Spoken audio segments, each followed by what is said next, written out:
On the evening of January 30th, 2026, Buckingham Palace broke decades of silence about royal private property. The statement was brief, carefully worded, and absolutely explosive. Lady Louise Windsor, the quiet 22-year-old granddaughter of Queen Elizabeth II, had officially inherited a secret Scottish estate that most of the world didn't even know existed. The Grey House, a name whispered only in the most exclusive palace circles. A property so private, so protected that even senior royals had never set foot inside its walls. But here's where this story takes a dramatic turn. 4 weeks before this announcement, Queen Camilla and members of the Parker BS family had been fighting behind closed doors to claim that very estate for themselves. They had surveyors, they had lawyers, they had plans, and they lost completely. What you're about to discover is a story of inheritance, power, family betrayal, and one young woman who became the unexpected guardian of the late Queen's most precious secrets. The secret estate. Let's start with the question everyone's asking. What exactly is the Grey House? For over 70 years, this property existed in the shadows. No photographs, no press visits, no official registry linking it to the crown. Royal staff referred to it only by a code name, site fee. Most members of the royal family had never even heard of it. The estate sits on over 200 acres of rugged Carrinorm terrain in the Scottish Highlands. Positioned between historic hunting corridors once favored by Queen Victoria herself. It's remote, windswept, and deliberately invisible. This wasn't just another royal residence. This was Queen Elizabeth's soul space. The property was acquired in 1952, within months of Elizabeth ascending the throne. But here's the fascinating detail. The deed didn't list any royal title. Music. Instead, it was purchased through a private holding company managed Snorts by a financial advisor who also handled the Queen Mother's Highland inheritance. The message was clear from day one. This place was meant to stay hidden. According to former palace staff, the Queen would disappear to the Grey House for days at a time. She'd still review her red boxes and handle urgent state business, but otherwise, complete isolation, no briefings, no press, no social demands, no performance. Just Elizabeth, the woman, not Elizabeth, the Queen. A symbol of selfless duty and ultimate sacrifice. Prince Philip reportedly hated the place. Too cold, too remote. He rarely visited. Princess and spent hunting weekends nearby in her 20s, but kept her distance otherwise. Princess Margaret visited once and never returned. And King Charles, according to multiple sources, he never went there at all, not once in his entire life. This detail becomes crucial later in our story. Because when Queen Camilla tried to claim the Grey House for herself, Charles's complete unfamiliarity with the property left him unable to defend it with any emotional attachment. It wasn't his to protect. It never had been. But what makes the Grey House truly extraordinary isn't just its secrecy. It's what's inside. The archives. Multiple palace sources confirm that Queen Elizabeth used the Grey House to store some of her most personal and historically significant materials. We're talking about handwritten letters, photographic negatives, and audio recordings that were never digitized, never formally cataloged, and never submitted to the royal archives. Inside those walls are personal diaries from her early reign, correspondence with world leaders including Eisenhower, Mandela, and the Shah of Iran, and perhaps most intriguing of all, voice recordings addressed to her grandchildren meant to be released only upon specific milestones in their lives. One palace librarian described the collection this way. There's no scandal in there, just unfiltered memory. But that's what makes it powerful. Under the Crown Archives Act, monarchs can designate certain materials as off-limits through private deed.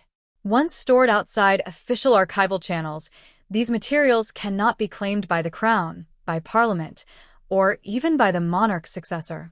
They belong entirely to the beneficiary. It is perhaps worth reflecting that at the heart of the word Parliament, in this case, Lady Louise Windsor. So, when the palace announced Louise's inheritance, they weren't just transferring property. They were handing over access to Queen Elizabeth's unfiltered voice, her private thoughts, her personal legacy, the real woman behind the crown. Now think about what that means. Louise, at just 22 years old, has become the sole keeper of materials that historians, biographers, and even other royals cannot access without her permission. She holds what no museum can display and what no monarch can reclaim. But how did this happen? How did a young woman who barely appears in public end up inheriting one of the most significant pieces of royal history, the chosen one? The answer lies in a relationship most people never noticed. During the summers of 2019 through 2021, Lady Louise spent unusually long stretches at Balmoral with her grandmother. While other family members came and went, Louise stayed. She walked with the Queen in the mornings. She read in the private libraries in the afternoons. And, crucially, she helped sort personal papers that never reached the royal archives. Former palace staff noticed something distinctive about their dynamic. She didn't perform, one lady in waiting recalled. She just was present. That difference, insiders say, became decisive. Queen Elizabeth saw echoes of her own sister, Princess Margaret in Louise. The same intelligence, the same love of animals and history, the same comfort with silence, but without the drama, without the rebellion, without the desperate need for attention. The Queen had always shown gentle partiality towards certain granddaughters, Catherine, Beatrice, Eugenie, Charlotte, and increasingly in her final years, Louise. But this went deeper than favoritism. This was recognition. In October 2021, just months after Prince Philip's funeral, Queen Elizabeth signed a document that would change everything. A conditional personal legacy deed. This wasn't her main will. This was a separate, highly specific legal instrument designed to protect the Grey House from ever entering public registry or being claimed by the Crown estate. The deed stipulated three critical things. First, the estate would transfer only upon the final death of all trustees. Second, it would never be subject to Crown review or parliamentary oversight. And third, and this is absolutely crucial, Queen Camilla, her children, and their direct descendants were explicitly excluded from access. This clause was nicknamed Clause 31 by royal legal staff, a reference to the 31st day of Elizabeth's reign when she first visited the estate alone. Only snorts, 4 people knew this clause existed. The Queen's personal solicitor, Princess, and the late Queen's longtime archivist and Prince Edward, each was sworn to secrecy. Each kept their word at Camilla's campaign. Now, let's talk about what Queen Camilla didn't know and what she tried to do about it. According to internal documents, Camilla began discreet inquiries into the Grey House as early as October 2024, just weeks after Elizabeth's sealed inheritance letter was opened by her private solicitor. She wasn't asking about it directly. Instead, she asked whether any royal assets had been withheld from Dutch estate declarations. Why this approach? Because Camilla understood something fundamental about her position. Her public role was fading. Music. She would never have the same institutional power as Elizabeth. So if she wanted lasting influence, she needed to control symbolism. She needed to control property. She needed to control legacy. In early January 2026, during a private audience at Birk Hall, King Charles's Scottish residence, Camilla made her move. She proposed that the Grey House should be brought under royal stewardship, managed jointly by the Crown and her charitable foundations. The pitch was elegant. She talked about restoration of historic Highland architecture. I've been actually trying to keep quiet about reaching 3/4 of a century. Literary retreats for British authors, conservation projects tied to Rhine initiatives, limited invitation-only heritage, tourism. But palace insiders say the proposal contains something far more ambitious beneath the polish. Control of the Grey House would mean proximity to Balmoral, one of the monarchy's most symbolic Scottish holdings. It would mean influence over historically sensitive archives. And, perhaps most important, it would mean attaching the Parker Bowl's name to one of Queen Elizabeth's most personal sanctuaries. She wasn't asking for a cottage, one official Snorts said dryly. She was asking for geography, legacy, and leverage. Here's where it gets genuinely shocking. Camilla reportedly sent surveyors to the region weeks before even making the formal proposal. Under the banner of environmental evaluation, architectural consultants prepared restoration budgets. Tourism specialists explored boutique-level heritage programming. To anyone familiar with how the palace operates, The direction was unmistakable. This wasn't a casual suggestion. This was a coordinated campaign. King Charles didn't reject the idea publicly. Instead, he did something far more royal. He stalled. Meetings were deferred. Legal counsel was consulted. The Royal Estate Council was asked to review ownership structures that hadn't been touched since the early 1950s. Then, during a closed session on January 12th, attended only by the king, his private secretary, and 2 constitutional advisors, Charles issued a soft but immovable line. The estate was not available for reassignment. Not now, not ever. But notice what he didn't say. He didn't reference his mother's instructions.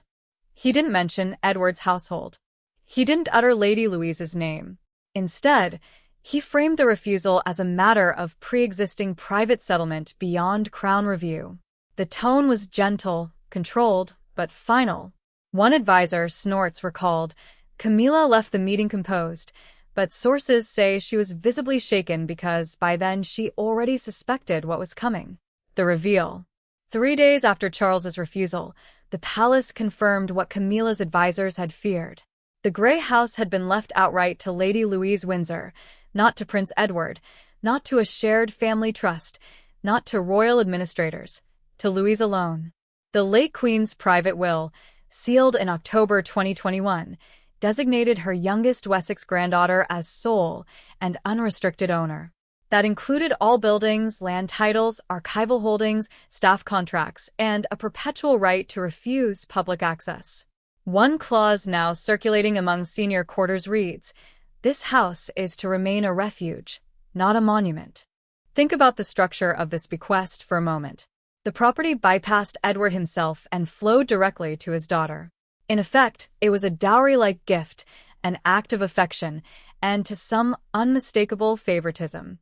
But among those who knew Elizabeth II best, the decision produced nods rather than surprise.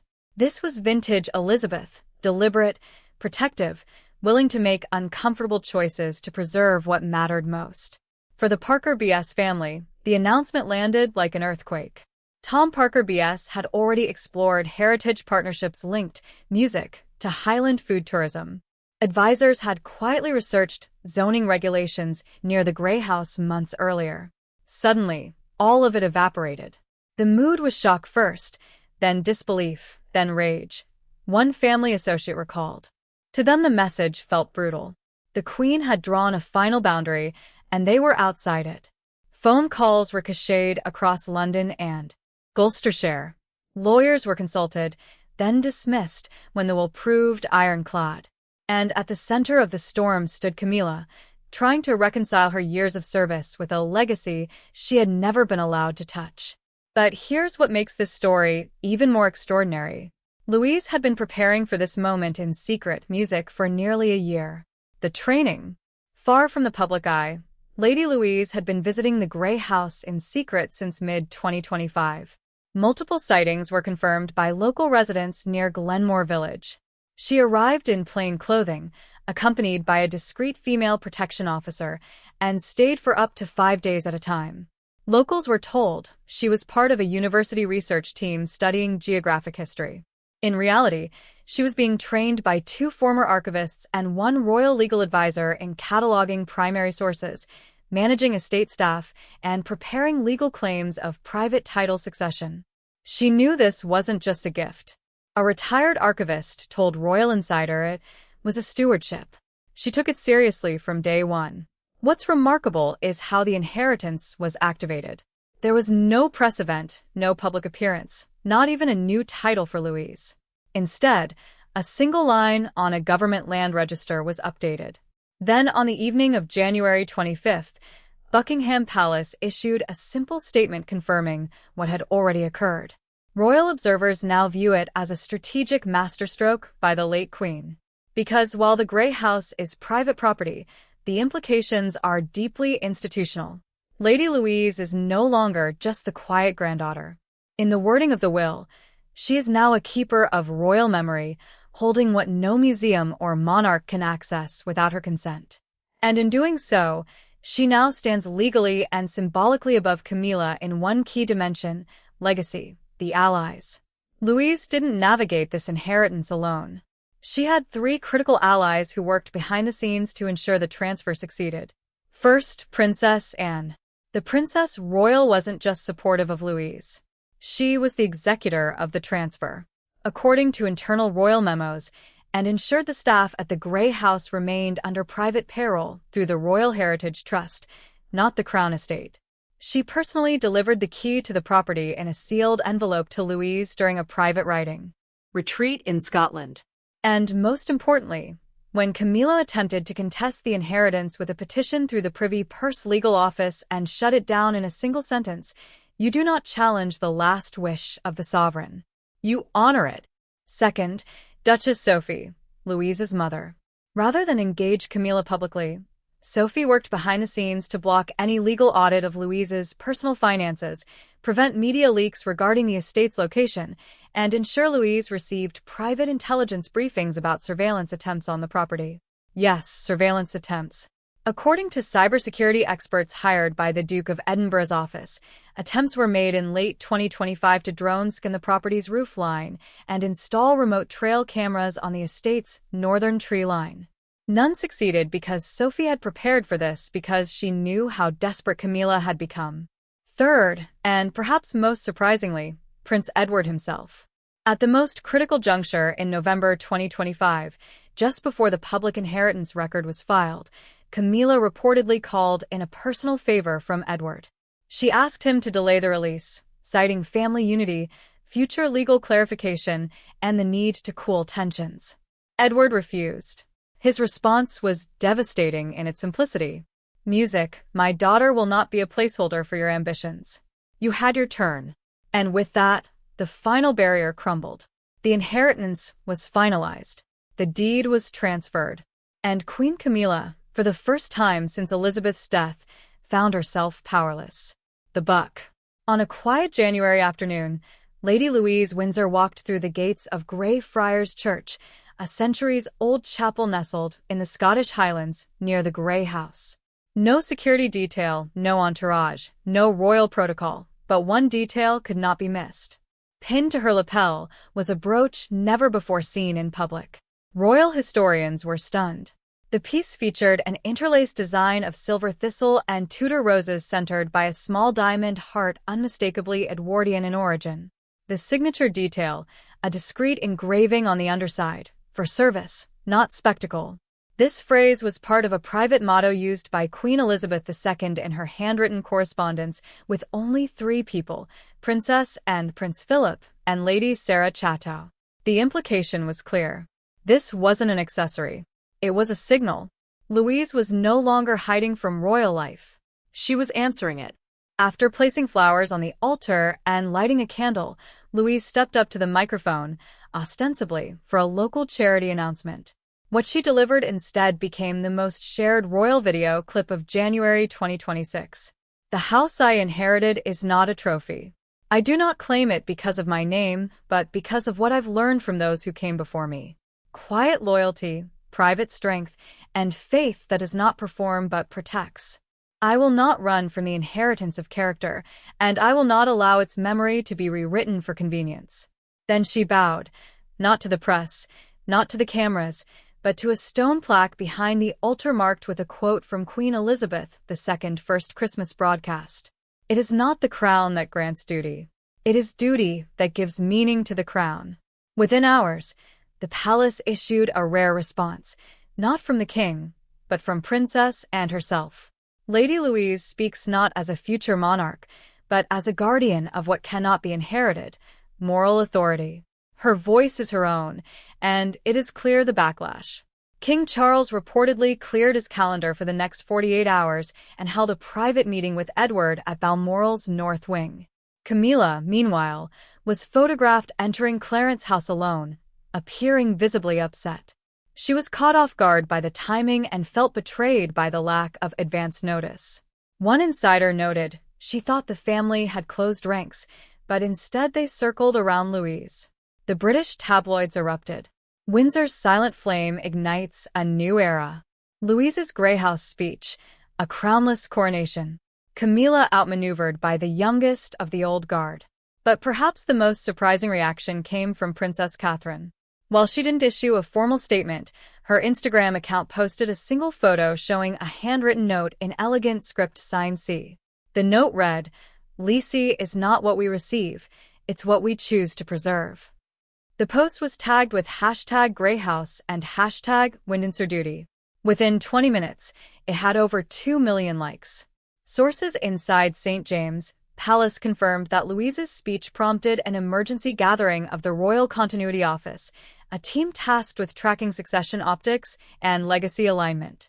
Their concern, the public's response to Louise, was creating a shadow narrative outside of Camilla's influence and potentially even overshadowing Prince William's formal role.